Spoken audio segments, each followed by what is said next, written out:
Let's talk about some of the stuff that you've been able to do. I mean, we talk about Chicago, Times Square, Niagara Falls. I know it started up with Niagara Falls in June 15 of 2012. Then it's Chicago. Then it's Times Square. Then it's Volcano. Which one was the first official big one you did in your eyes where you say, this is when people said, this guy's going to be doing stuff like his grandpa did and doing big stuff in his life? Which one was it for you? I would tell you it was in 2000. It was 2008. And I had an opportunity to break a world record live on the Today Show. And it's one that's not very much talked about, but I rode a bicycle on a wire 135 feet above the streets of Newark, New Jersey for a distance of about 200 feet, which set 2 world records. In fact, the record prior to that was about 40 feet. So I tripled that record both ways, and actually almost 5 times as far as length goes. So that was the one that sort of launched my career in a sense. However, I would tell you that after that walk, I got off on the other side, and Matt Lauer said, "What are you going to do next, Nik?"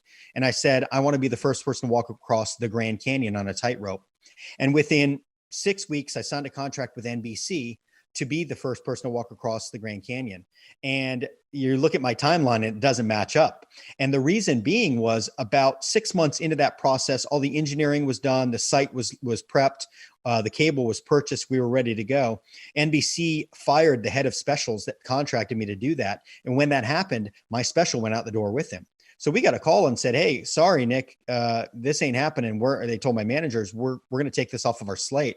And I remember the wind being knocked out of my sails, because here I thought that this is what our family needed in order to be able to actually stop eating the feathers and start eating chicken full time. Yep.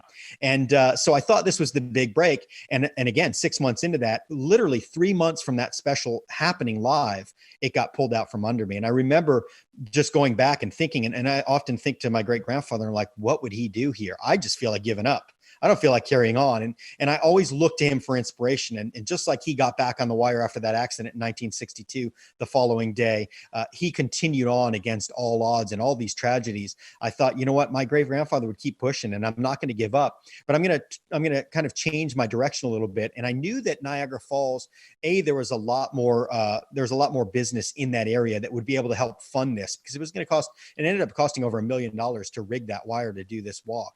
And through that process, I realized I was going to have to change 2 laws, one in the United States over 100 years old and one in Canada, in order to get permission. And I felt like if I can get the government behind this, and through that process, we can get a bunch of momentum behind us, then a network will sign on, and we can get a bunch of sponsors and endorsements that will actually cover the costs. And in fact, that's what happened. After a year of trying to get permission and going through senators, Governor Cuomo signed legislation giving me an exemption to that 100-year-old law to walk across Niagara Falls. Then I still had to go to Canada. And that was another process that was a nightmare, but eventually got through that. And through that process, I got a tweet from Good Morning America and ABC. And she said, "Would you be willing to come on our show?" And I said, "Of course." So I flew to New York City, was on the show. And she said, "Will you stay after your interview? The president of news division here at ABC would like to speak with you." And we sat down, and they ended up agreeing to cover the costs. But what people don't realize was that in the end, that walk over Niagara Falls cost me over $30,000, $30,000 to $40,000 out of my own pocket when I didn't have it in order to do that walk. But I knew it was an investment that would take me into my future. In fact, we had a GoFundMe that helped cover some of those costs back when that was a brand new thing, prior to me taking that walk, because the network didn't cover all the costs. So what was the $30,000 to $40,000 cost for you? It was just an addition to the rigging. There was extra stuff that was mandated on me. In fact, about 2 weeks before that walk, I was walking over the Inner Harbor in Baltimore, another parallel of my great grandfather. He walked over that Inner Harbor back in the 60s, and I went back to recreate it. But again, I always try to honor him and do something unique. So I decided I was going to walk from the land to a crane that was on a barge. So as I was walking, that wire was moving quite a bit, because of course in that harbor, there's waves, smaller waves, but enough movement on a barge that crane was moving. About 3/4 of the way up, there was about 30,000 people in attendance live, and Good Morning America was covering it live. And I made my way up 3/4 of the way, and one of my best friends was in a basket at the top ready to take my balancing pole. And I looked at him and I said, "Hey, Chris, do you want to see 30,000 people scream?"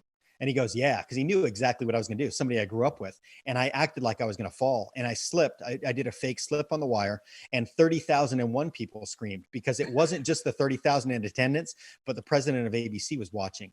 And what happened was, before I got on the wire, my manager had a text from the president of ABC News in all caps saying, "What was that?" And that turned into a tailspin of them saying, "We're not going to air this." So here I am again. This is 2 weeks from walking across Niagara Falls. ABC says, "We're pulling the plug on this," and they're funding it. A long story short, what it came down to was, we negotiated with them and they said, "We'll allow him to do it, but if he does, he has to wear a tether." So my biggest fear walking over Niagara Falls was that tether, because I'd never worn one in my entire career until that day live on ABC. And my concern was, is this going to trip me up? My great grandfather always taught that safeties are a false sense of security. And the reason he said that was, he had an older brother that fell into a net, bounced out, and was killed. So even though you have a safety device, it makes your mind think, oh, everything's fine, I'll be okay, I got a safety device. But the reality is, it isn't. And if you become complacent because you have a net, that's when you can be in grave danger.